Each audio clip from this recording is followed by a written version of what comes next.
Hey, welcome to another episode of Coffee and HEMA with me, Jamie McKeever.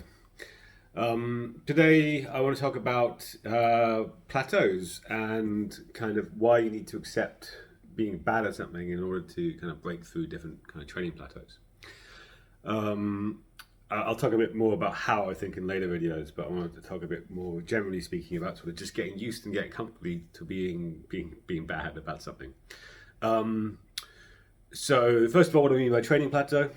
I'm sure most people have experienced this at some point, but most people find that when you start out something new, right, you suck because you've never done it before.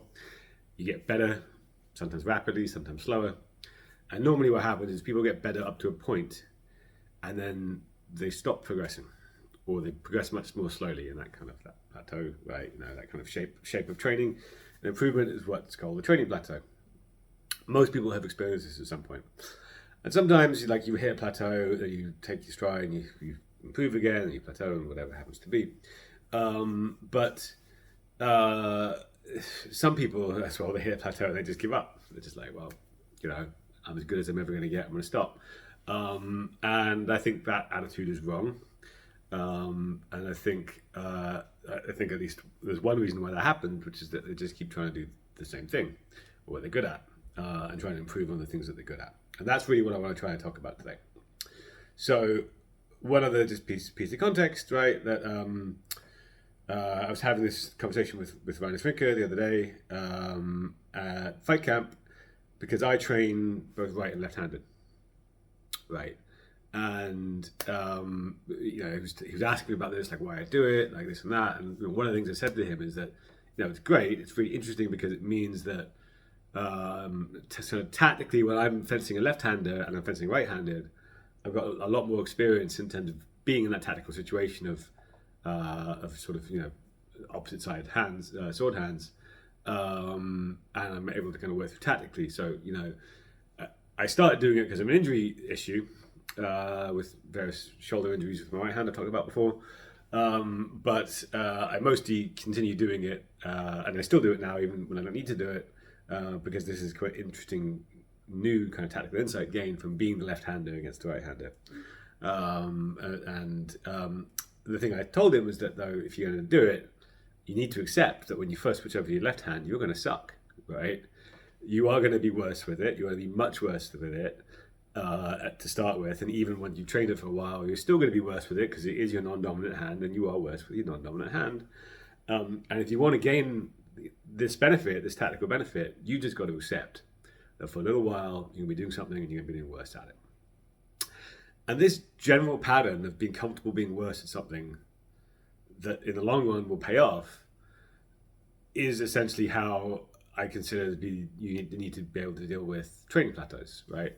And I'm nearly 10 years into fencing, and I've certainly hit plateaus at various times, 10 years into longsword fencing particularly.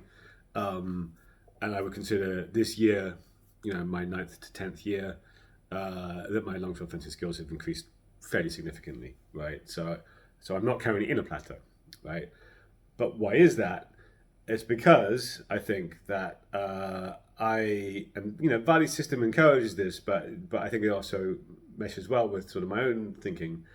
I don't try to just train the things that I'm good at and get better at them. I try and train the things that I'm worse at.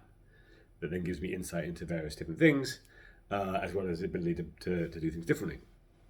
So very early on in kind of fencing, because I was pretty much the tallest person in my club. I'm not that tall. I'm 184 centimeters, or just over 6 foot.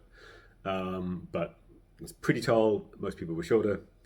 I was able to rely on my reach. I was able to rely on kind of distance management, and I didn't really think about it too much. I was like, oh, I'm good at this. So I keep doing it this way. It's great.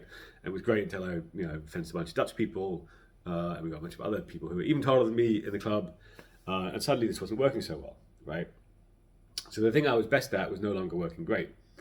I could have said, okay, well, you get better at it then, right? Instead, what I did was I said, okay, well, what else could I do?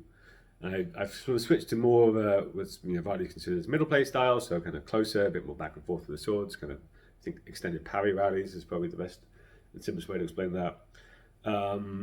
And I leaned into that. And when I first did that, my fencing was worse. Why? Because I was doing something new, that I'd never done before. I wasn't very good at it at first, and it took a while before that kind of became something that I was also good at. And this kind of pattern of recognizing when you've reached a point where you're very good at something, and rather than keep trying to get better at that, looking at other things that you can also get better at, is one way of making sure that you keep having these, you keep avoiding these plateaus. Because as well as giving you a new set of tricks in your repertoire, a new set of tactics to use if you need to use them, right? If you do fence that person who's just better at you at the thing that you're good at, you can switch tactics. I've talked about relative advantage before, that concept.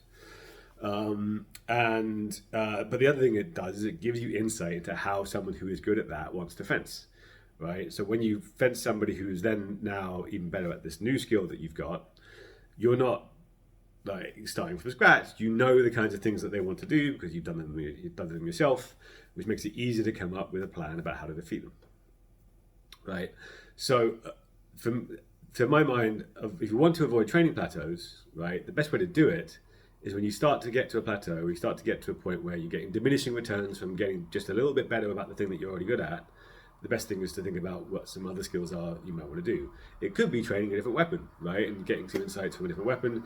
Could be just emphasizing something slightly different in the styles. Maybe you've got killer shield howl, right? Wow, that's noisy. Noisier than normal, put it on too high. Maybe you've got a killer shield howl, you know, if you speak to a few German terms, fine, try one of the other ones. Dawn howl, crump howl for a little while, right? See if you can get that one working almost as good as the shield howl. Or whatever system that you've got, right? Just try and emphasize something differently. And really this will help you then kind of progress in a new area, because there is kind of diminishing marginal returns, as in the more effort you put into something, the less additional skill you're going to get from it.